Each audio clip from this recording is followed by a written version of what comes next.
today the UAE offers three main types of structures: the mainland, the offshore, and the free zones. Whether you wish to stay there and have a visa, depending on the number of partners you have, or whether you wish to do business on the mainland, we are going to advise you in which zone or in which type of entity you should consider creating. So the UAE is secret to no one. It's got one of the best, I would say, taxation system. Ease of doing business exists prominently. The easiness of moving around and repatriation of your funds is there. Major banks, investment funds are present in the UAE, and this is for simple reason that you've got the business environment, which is very, very attractive for entrepreneurs. So this is the UAE, I would say, offerings. Then eventually you've got Mauritius, where JurisTax is headquartered today, and it is our primary, I would say, the first place where we've started company setups. So Mauritius as well offers, I would say, two major types of structures. One which is the global business companies and the authorized companies. Both of them have got very attractive taxation system. One is 0%, which is, you can't get even better than zero when it comes to taxes. And then you've got 3% or 15%. So Mauritius as well offers the right framework for anyone who wants to consider creating a holding company or a trading company. So Mauritius offerings are very popular, especially in Africa. And then you've got Singapore as well, which is one of our latest additions of our products. Singapore, it's the second in terms of ease of doing business in the world. In terms of corporate governance, I think whenever someone says I have a company in Singapore, we know that in terms of compliance, it's up there. We know that you are dealing with a company which is not going to do things which are not supposed to. The taxation system is relatively low when you compare it in the other Asian region, and you've got the best logistic systems in place. So this is one of the options as well that we're offering. Then you've got the Delaware. I've heard from people as well, which is in the crowd, that they are considering setting up in Delaware as well. Delaware setup takes 2 to 3 days. You get your company set up, the taxation 0%, and the bank account, you can open it in Mauritius, in Dubai, wherever you wish. So Delaware also is a new option that many entrepreneurs would be considering if you wish to have a very flexible type of structure. So I think with this I have made a bit a tour of the different structures that we are going to talk about, and like I say always, you can have different structures, but not all fits all the different needs of clients. So we're really here to listen to what the person would wish to achieve and then advise on the jurisdiction and the type of structure. Perfect. So as you mentioned, it's never one size fits all for when it comes to structures. Speaking of zero taxes and not zero taxes, this is another discussion that we will discuss in the questions ahead. But let me, if I may, I'll start with Salma. If you may just start with telling us your experience. I have to mention that before asking you the question. Since everybody here is following the very trendy, I'm going to mention that. Okay, so now I got the disclaimer. So everybody's watching the trendy Shark Tank and these trendy entrepreneurial TV shows. So Salma is one of the lawyers of a couple of the sharks. So she's been working a lot with a lot of investors. She's been doing definitely other important stuff. I'm just mentioning the very trendy one. So as a beginning, if you may tell us a bit about your experience with international corporate structures. Hello, hi everyone. I'm Salma Basset. I work as a partner in Achid Advocates Law Firm. We are a law firm of 3 partners and around 20 amazing lawyers. We work in different fields, mainly corporate and IP. We do a lot of M&A's work, as well as corporate structuring, of course. So yes, we do have many years of experience in this field, and I'm happy to answer all the questions you may have in relation to the structures and the corporate governance, as well as some investment and M&A's questions related to this field. So Yes, what's, we do. what's your experience We- with international co-op structures? We have been advising several Egyptian and multinational group companies in relation to structuring. We are currently working with, as Mohab just mentioned, two of the sharks. And as you may know, sharks are mainly interested in entrepreneurs and startup and small investors. This will lead to several structures of structuring or restructuring of entities and groups, which we help with. We also are currently working with one of the biggest real estate representatives or real estate Developers? some sort of Okay, brokers, yes. brokers, yes. Right.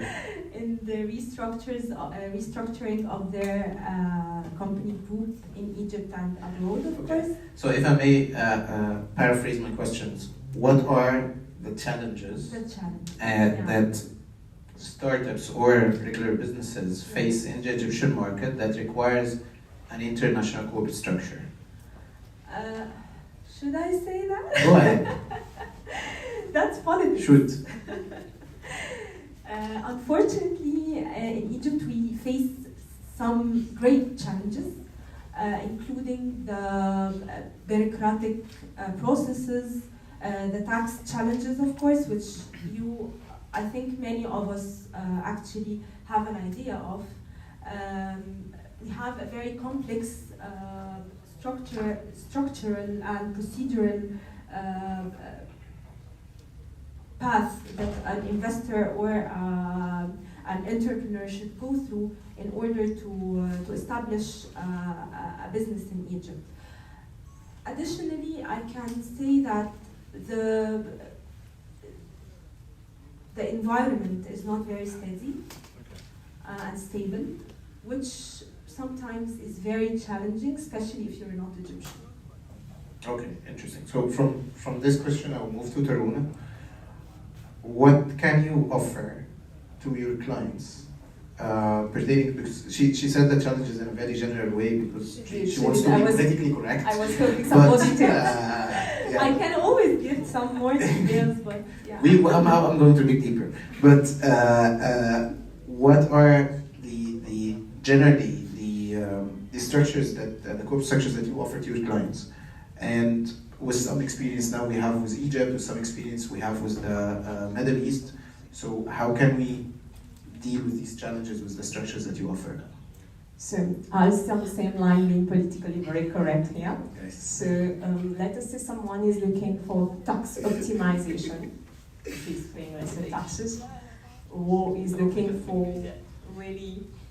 Yeah, sorry. It's fine. So it's really looking for succession planning, or is looking for wealth growth and preservation for its future generations. So based on what the client is looking for, we will advise on the country and the structure. So the most popular request that we get is to set up holding companies. Let's take an example of someone who wants to invest in Egypt. Starting with Egypt, someone wants to make an investment here in one of the fields, manufacturing or construction. But he wishes to have a holding company set up in another jurisdiction for several reasons. Maybe to ensure that his rights as shareholders are properly enforced. He will have a free repatriation of capital whenever he wishes, so that he benefits from no capital gains whenever he wishes to dispose his shares. So the first type of structure that I would go for is normally holding companies. So someone who does business in Egypt will be paying corporate tax of what? 22.5% normally on the ground, 27%. 27%? Corporate tax. Corporate tax, Yes. yes, profits, yes. Yeah. So after paying Around 27. After paying 27% here on your corporate taxation, as shareholders, you are subject to a withholding tax as well, on 10% on your dividend payment. So if someone is appearing as shareholder in a local Egyptian company today, so you pay your 27%, plus you pay 10% whenever you're receiving dividends. What I suggest to the client, continue doing your business in Egypt, pay your 27%, you cannot go otherwise because your business is here, but your shareholding, you don't need to pay that withholding percent of 10% on your dividends. Consider setting up your holding company. Let's take the example in the UAE, because there is a non-double taxation agreement between Egypt and the UAE, which makes your dividend withholding tax reduce. Instead of 10%, it will be only 5%. So you maximize your returns, and you make sure your money goes out in a country and in safe hands in terms of foreign currency as well. So you retain your funds outside. So I would say first, holding companies would be one that we would normally advise for. Second can be trading companies as well. Like, let's say your production line is in Egypt, but you are importing and exporting from your Egyptian company itself. So you will be subject to the same taxation, corporate tax, then withholding taxes on dividend. Why not consider segregating your production line and set up an import and export company in another financial center? Can be Mauritius or can be UAE, where your import and export company will be the one passing on the orders with China or Russia, whatever, and then import it to and export it to wherever you want in the world. And your profits will be taxed, either 0% or 3%. So you get to choose whether you wish to go for offshore structures, mainly for these reasons. Okay, so simple holding structures, and you mentioned trading companies. And I missed one, the trust. Keep the trust now. So speaking of trading companies, is this possible, the structure that she just mentioned? If I'm doing trading in Egypt, can I do like a holding company? Because we all faced in the last, if I may call it, this is how I call it, before the UAE bailout that came to Egypt, we all faced the very big problem of uncertainty when it comes to the currency, when it comes to the availability of US dollars for exporters and importers and people who does trade. I've even been provoked when we were traveling actually to Riyadh with JurisTax team, because my credit card can only pay $75 per month. So we had this big issue which a lot of businesses faced. Is it possible as an Egyptian lawyer to advise your client, and is it possible actually in practice to have this structure that proposed by Taroonah for doing trading? Yes, definitely. But we have to consider many aspects whenever we are advising our clients to have a company or a holding company abroad that will be the owner of the company here in Egypt. We have to put in consideration, of course, the industry, the documentation cycle, which is hugely important actually in our market here. You mean the letter of credits and the stuff that... Not only that, but in order to get the money from the Egyptian company to its parent abroad, we have to put in consideration the why. Why are we doing that? Is it because of profit? In that case, of course, taxes will apply. If not, if it's against services, withholding taxes will apply. So we always take in consideration how the money will be transferred from Egypt to abroad, and as you just mentioned, the uncertainty. But let's also put before our eyes that it's not always that difficult to do the business. I don't want to just to stress on the bad side of things. You're still again trying being politically correct. So, but yeah, we are. It's possible. It's definitely Egypt is a very big market. Yes, when it comes to all sure. the doing business reports. It's still a big market. It's still a huge market. Still there is an interest. But what we're trying to do is we're not saying that trading is not possible in Egypt. We're just trying to mitigate through the risks, sure. and that's what you lawyers do. Advise the clients to mitigate through the risks. We always think it's very easy to do that. It's not difficult at all to go through this structure. But again, I have to stress on the fact that the industry or the business of the client is of a huge effect on our advice. So we always take into consideration how the client wants to for example,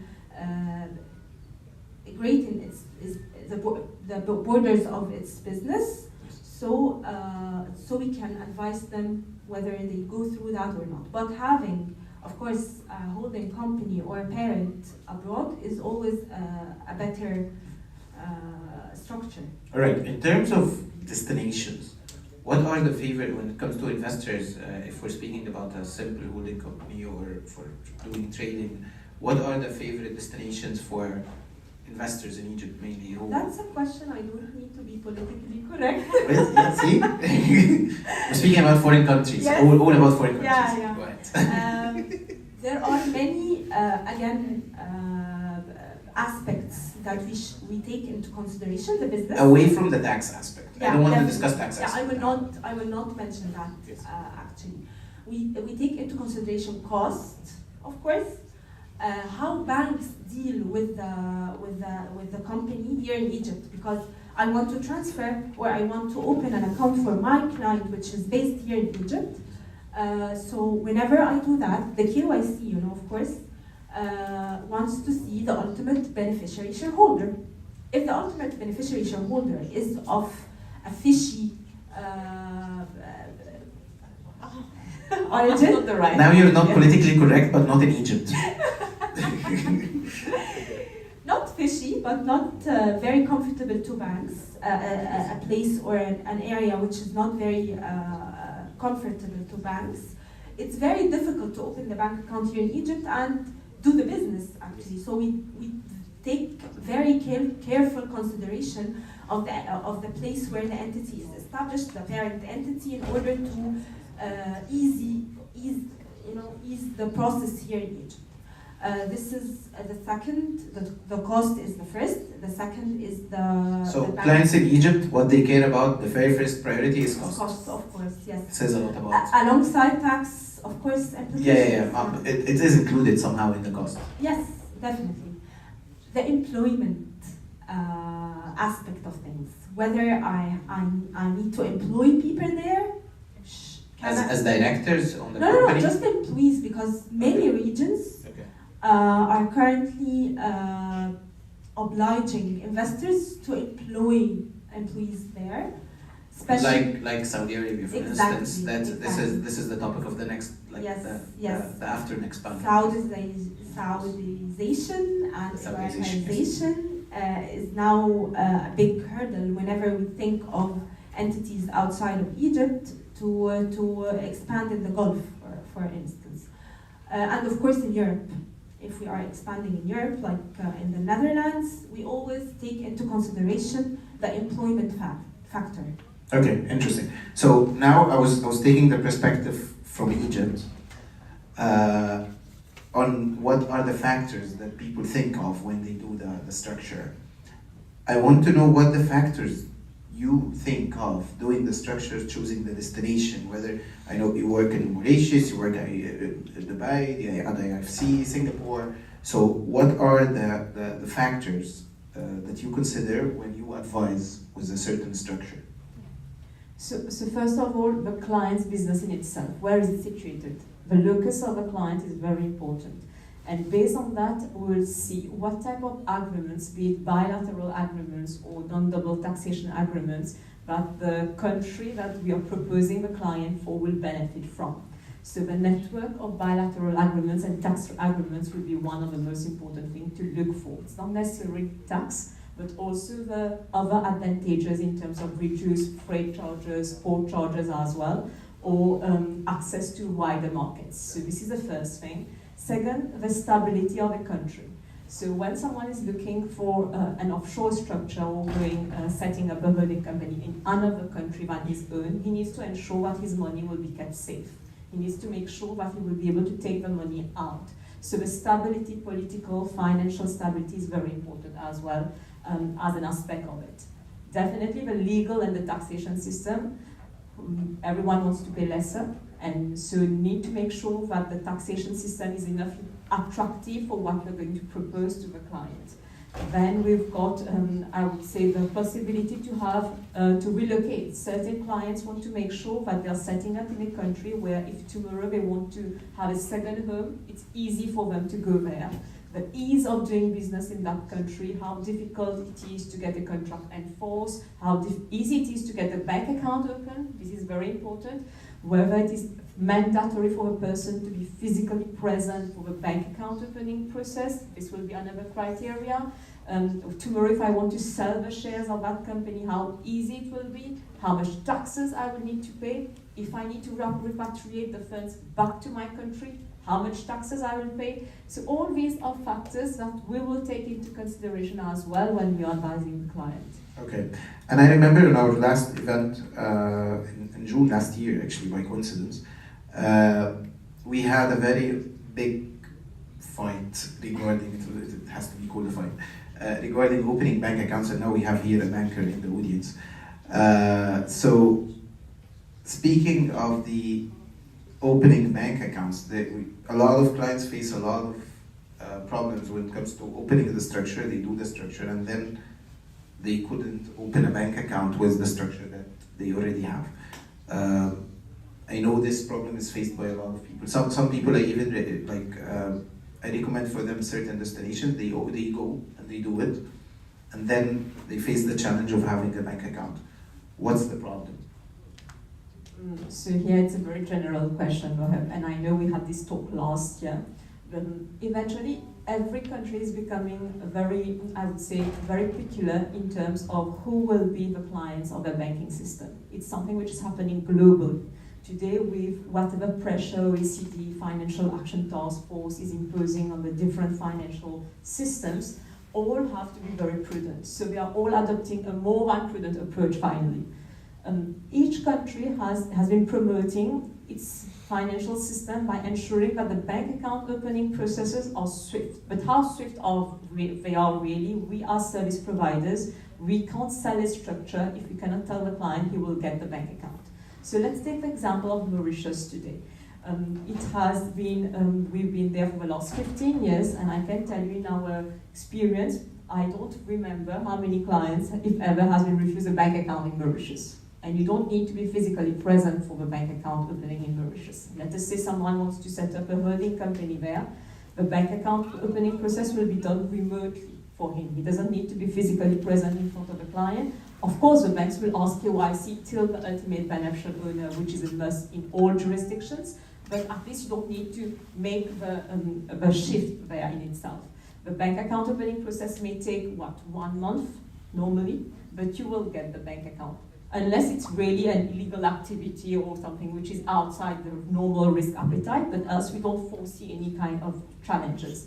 But now if you're talking about the UAE, we do know that the UAE has been also quite challenging when it comes to bank account opening processes. It doesn't mean that it's not possible. We at JurisTax, we have been opening bank accounts for many of our clients, be it in free zones or mainland companies, but you need to satisfy a list of requirements. First of all, you need to show that there is a minimum level of substance, not necessarily employed Emiratis, till now it's not that there, so, but at least some substance in terms of, does your shareholder have a visa, the UAE visa, which is an option which is available for them to take.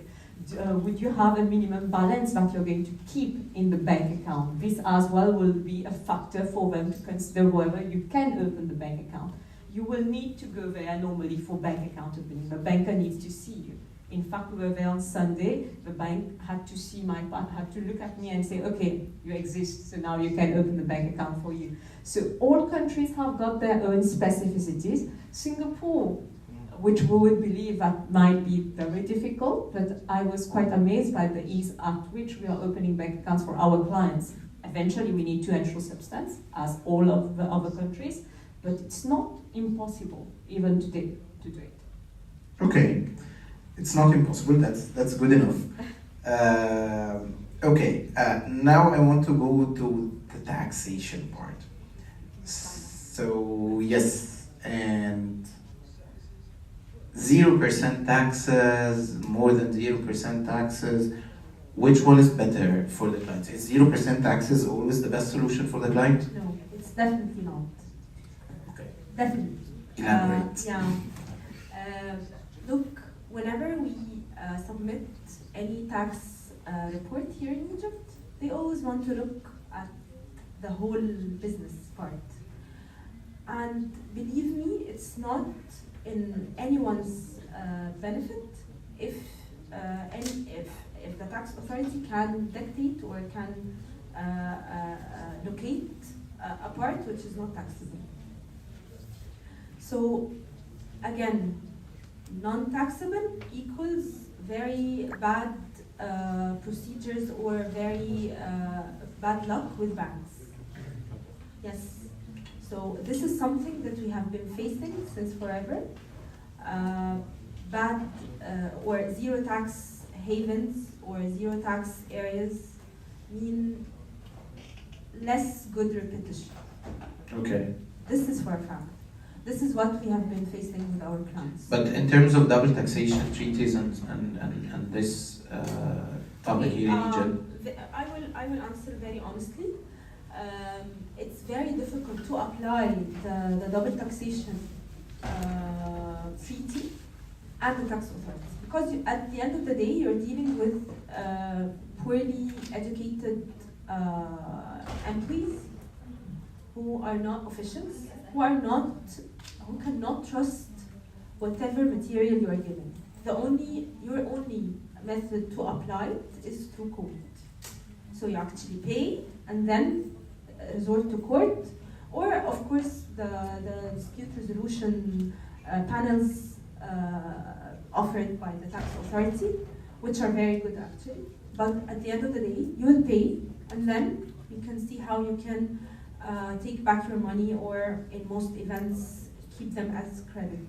But it's very difficult to apply them. So we never build our advice to our clients on the double taxation treaty or the zero taxation treaties. We never do that. okay. Again, I must say that we work together hand in hand with tax advisors, but I'm pretty sure this is their advice as well. Okay, interesting. So taxes is never the main factor when it comes to offshore structuring. Yes, from the Egyptian client perspective. Yes. We also look at the easiness of procedures. Okay. How we can expand in certain areas in the business of the client, of course. As I just mentioned, the employment factor, the banking factor, how easy as just procedures are more difficult. And capital tax gains, of course, are also taken into consideration. So yes, we are exploring many options with our clients regarding establishing abroad, especially for SPVs, special purpose vehicles, which are established for certain purposes.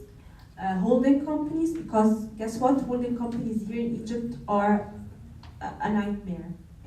Yes, it's not a nightmare because of taxes or otherwise. It's because it's very heavily regulated for the only purpose of being a holding company for other companies, and it has tax benefits. So it's very difficult to establish it. But compared to other regions or other areas or other zones, it's easier to establish holding companies abroad. So whenever I'm advising my client to establish a holding company, it's definitely abroad. Interesting. And now let me draw us to a different topic, which is trust. You mentioned trust and succession planning. And we'll go back on that as well to Salma, but trust is a very interesting term that not a lot of even corporate lawyers here in Egypt really understand what's the difference between trust and a regular holding company or a fund, and it's a little bit confusing as trust is not like the regular the everyday structure that we work with here in Egypt. So if you may just give us a little bit of an introduction, what's a trust? I'm sorry. Yeah, and tell us more about where do you advise to establish trust? Because you've mentioned that it's not very popular, let me just check in the audience. How many of you understand the concept of trust or has heard about a trust? Please lift your hands so that I have an idea. Raise your hands if you're familiar with trust. So a lawyer there. A lawyer. One. These okay. two, these four, I know, okay. and the other ones, never. Oh. Trust, yeah. So I think it's very important to say that the trust is one of the oldest concepts that exists in the common law, even before the private limited company setup, which is quite strange to know about it. And the reason why it was set up, do you know why it was set up, a trust? No. Would you guess why the trust was set up? Because in medieval times, women didn't have the right to own, didn't have the right to own properties. We legally had no right. So only men could have a legal right to own assets. Whenever they were going on wars, there is a risk that they were not going to come back alive. So before going away, they were going to ask their male friends or neighbors, I'm going away, I may not come back. So if I don't come back, know that the house where my wife and my children stays will be given to you in trust, because I trust you. Keep that house for the benefit of my wife and my children. So that's where the trust emerges as a concept. So this explains what it is all about. It is talking about succession planning, when someone would no longer be there. How today, if someone wants to plan it, he will go to the notary, make a will, or during his lifetime, he will transfer the ownership. Another way of doing it is creating a vehicle, which is a trust, putting your assets there, which means legally you stop being the owner of your own assets, and the assets are kept for the benefit of normally your children, your wife, or anyone you wish, and for your future generations. Legally, it belongs to the trustees, who will be normally corporate service providers like JurisTax, and will look after those assets to make sure it goes down to your future generations with limited tax liability, if not at all. So it's a relatively, I bet in Egypt, a new concept, but which exists in the common law jurisdiction for years and years, and which is very much used as an alternative for will, and especially because they are very flexible. You can choose how much you want to give to one of your children freely, and even if it's against the succession laws of your own country. So this is why people normally would come and set up trusts either in Mauritius, Singapore, in the DIFC as well, which is becoming more and more popular because they are regulated, and eventually you make sure that your future generation is paying less on whatever you are earning today. Interesting. Okay. And when it comes to trust, is the main use for it is only succession planning? I think the main reason why would someone think about it is succession planning. But it also can be used for commercial purposes. It all depends as to how you wish to use it. And we're talking about the structure of a holding company, and we've said yes, you can, and it's popular apparently even in Egypt to consider doing a holding company outside Egypt, which is easier. But sometimes when a client will come to us and I will ask them, okay, so how many children you've got? How many brothers and sisters you've got? Are you sure you want your name to appear as a shareholder of that holding company? If I feel that he wants to keep his privacy more, or he wants to ensure that when he will no longer be there is a plan, then I will suggest him. So think about creating the trust to hold your shares in your holding company instead of you appearing as a direct shareholder. So this is how we are here to advise on the best structure. So he has a foolproof way of doing things. The holding company will continue benefiting and I would say preserving the assets, but all the assets and the dividends will be paid to the trust, which in fact will be him, but not in his legal person. So he doesn't pay any taxes personally. Everything is kept at the trust level. When he's no more, there is no succession laws which are triggered because everything is owned by the trust already. So all these are, intricacies that you need to consider when you are doing structuring. All right. So, succession planning. Are there other structures that we do when it comes to succession planning? And I know that we're going to have a workshop at the end on succession planning. But are there other structures other than trusts that we use for succession planning? Yeah, there is another one which came 10 years ago, 10 to 12, 15 years ago, is foundation. Foundation as well is another option for those who are not very familiar with trust concept, and they are mostly from civil law jurisdictions. They are not very happy to know that they are the trustees who become the legal owners. So foundation will give a flexibility also to people who want to make sure that their assets are passed on to the future generation, but it is more similar to a company, because the foundation has a separate legal personality on its own, which a trust does not have, because a trust is always represented by the trustees. So you've got options eventually if someone is thinking about the different ways of making sure the assets goes to the future generation. Trust, foundations, société as well, but we'll not go into that one because it's too French. But trust and foundation. It sounds very French from the name, société. Société it is. Okay. But what's like the difference between the society and the foundation and the trust? For this one, you will need to create another panel. Okay. That's good. All right. All right. So let's conclude. So let me go to the audience. If you would like to have any questions, or if you have any questions, please let me know, or just raise your hands, and one of the ushers will give you the mic. We only have a couple of minutes for that, and until this happens, let me go to the very final and closing question. See, so as a conclusion, you said that there are some challenges. You said that there are some increase, but what is and we spoke about the favorite destinations and why the favorite destination and taxation. So,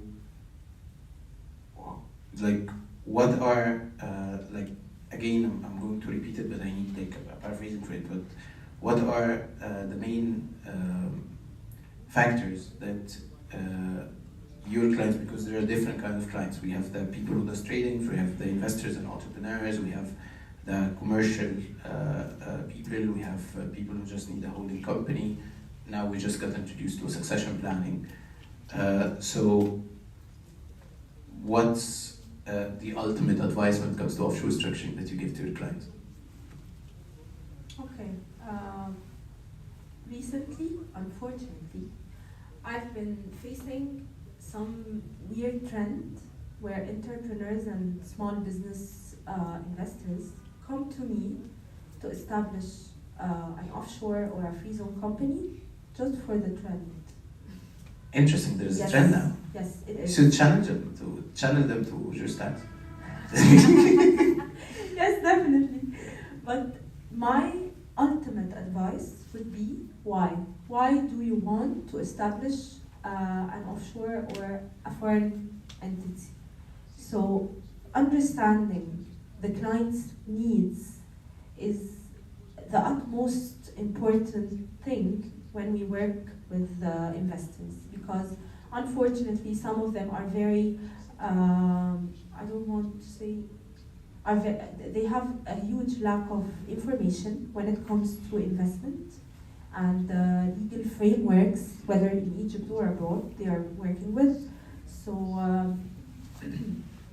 my advice would be just wait, see why you're doing this, and let's explore the options before choosing an entity, because some of them just come to me with a jurisdiction in their mind, like Delaware, and let's explore the needs of your business before. Delaware is really popular. I see that a lot with a lot of entrepreneurs. Yes.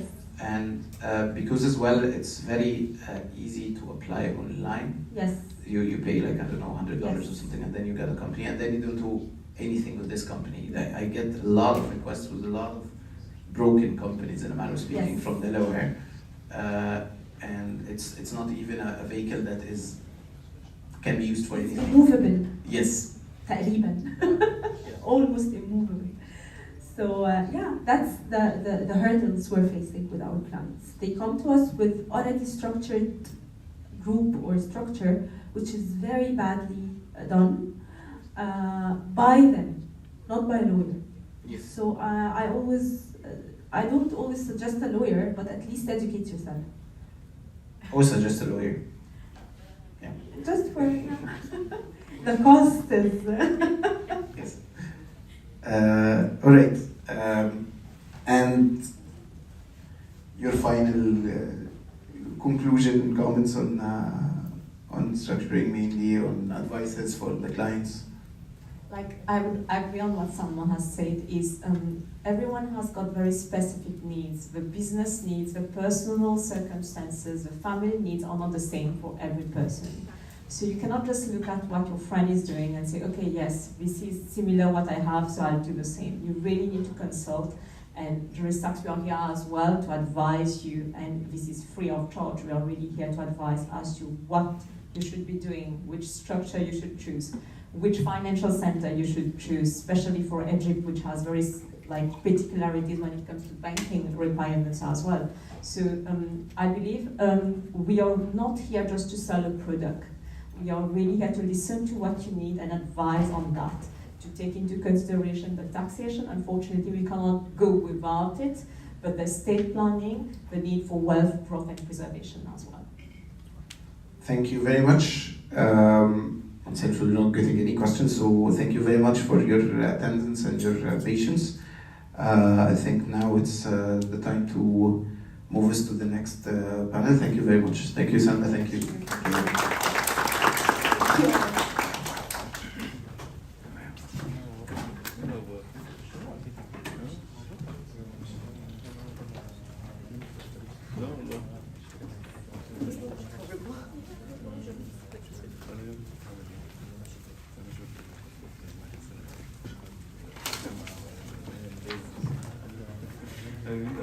First, of course, we'd like to thank this amazing trio for this amazing and informative panel.